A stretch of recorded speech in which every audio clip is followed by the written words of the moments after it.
রোদ আর বৃষ্টির হাত থেকে বাঁচানোর জন্য জারবেরা গাছগুলোকে রাখতে হবে শেডের তলায়। আর শুকনো ফুলটাকে ছিঁড়ে দিলাম, এক হাতে বলে পারছি না।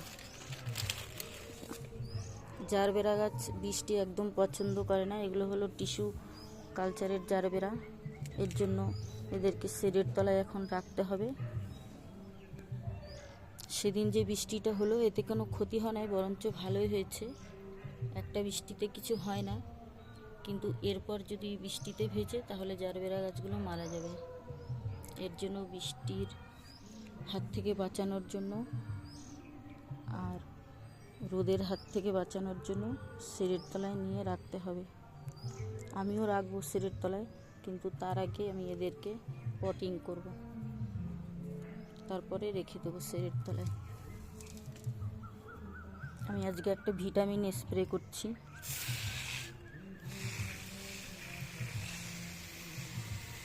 যেমন এই সপ্তাহে যদি ভিটামিন স্প্রে করি তাহলে পরের সপ্তাহে আমি এনপিকে স্প্রে করব, মানে মাসে একবার ভিটামিন স্প্রে করব।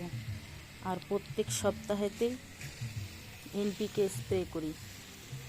আর এর আগের ভিডিওতে আমি বলেছিলাম আর মাসে একবার কীটনাশক স্প্রে করি,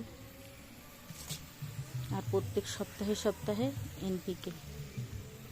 এনপিকে গাছের পাতায়ও স্প্রে করতে হয় এবং গাছের গোড়ায়ও ভালো করে এরকম ভিজিয়ে মাটিটাকেও ভিজিয়ে দিই। আর আজকে আমি স্প্রে করলাম ভিটামিন, পরের সপ্তাহে আবার এনপিকে দিয়ে দেব। তবে আমার এখানে ছায়া পড়ে, সেজন্য এখন পর্যন্ত রয়েছে। এখানে সিঁড়িঘরের ছায়া পড়ে বলে আমি এখানে রেখেছি।